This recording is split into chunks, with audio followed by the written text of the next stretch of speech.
আসসালামু আলাইকুম এভরিওয়ান, কি অবস্থা সবার? আশা করি সকলে ভালো আছেন। নতুন একটা ব্লগসে আপনাদের সবাইকে স্বাগতম। আজকে জীবনের প্রথম পাটাও রাইড শেয়ার নিলাম জিসির মোড় থেকে রাহাত্তার ফুল যাওয়ার জন্য। সত্যি এই কথাটা শুনে অনেকে মজা নেবেন, কিন্তু এটাই বাস্তব। আজকে জিসির মোড় ও রাহাত্তার ফুল পর্যন্ত বর্তমান পরিবেশ ও রাস্তাঘাট নিয়ে কিছু কথা বলতে চাই আপনাদের। আমরা বেশিরভাগ মানুষই জানি যে চট্টগ্রামের হৃদয় জুড়ে ছড়িয়ে থাকা এক গুরুত্বপূর্ণ সড়ক জিসির মোড় থেকে রাহাত্তার ফুল। এই পথ যেন একদিকে নগর জীবনের আধুনিক ছোঁয়া, অন্যদিকে শহরে বাস্তবতার এক জীবন্ত দলিল। জিসির মোড় চট্টগ্রামের এক ব্যস্ততম এবং পরিপাটি এলাকা। সুশৃঙ্খল ট্রাফিক এবং ঝলমলে দোকানপাট, নামি দামি রেস্টুরেন্ট আর ক্যাফেতে মুখরিত সন্ধ্যা, সব মিলিয়ে এক আধুনিক শহরের ছাপ স্পষ্ট এখানে। তবে ট্রাফিক জ্যাম প্রায় নিত্যদিনের, বিশেষ করে যখন অফিস ছুটির সময় হয় তখন যানজট বেড়েই চলে। চট্টগ্রামের মতো ব্যস্ত শহরে ফ্লাইওভারগুলো এখন জনদুর্ভোগ লাগবে অন্যতম বর্ষা। নিচে যখন যানজটের দীর্ঘ সারি, ক্লান্ত মানুষের অস্থির পদাচরণ, তখন উড়াল সেতু দিয়ে চলা গাড়িগুলো যেন সময়কে পেছনে ফেলে এগিয়ে চলে ভবিষ্যতের দিকে। এখানে নেই রিক্সার ঠেলাঠালি, নেই ট্রাফিক সিগন্যালের অনন্ত অপেক্ষা। শুধু গতি নয়, ফ্লাইওভার শহরকে দেয় একটি নতুন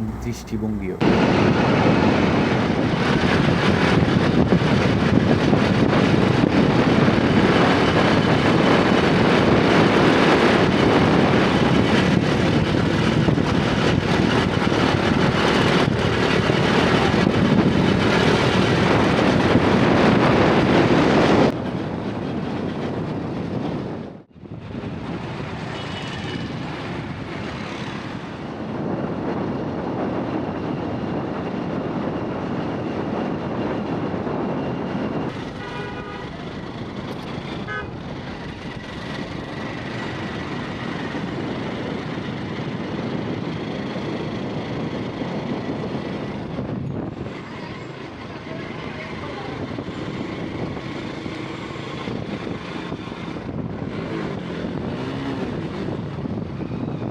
ভিডিওটি বা আমার ব্লগটি যদি আপনাদের ভালো লাগে, ভবিষ্যতে এই ধরনের ব্লগ পাওয়ার জন্য আমার পেজটি ফলো করে এবং চ্যানেলটি সাবস্ক্রাইব করে পাশে থাকবেন। ধন্যবাদ সবাইকে। আসসালামু আলাইকুম।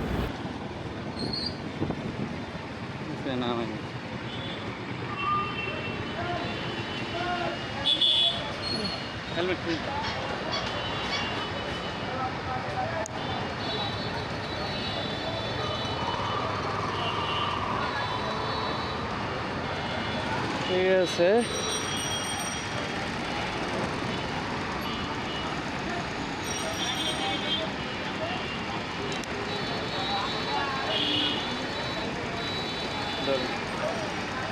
ঠিক আছে।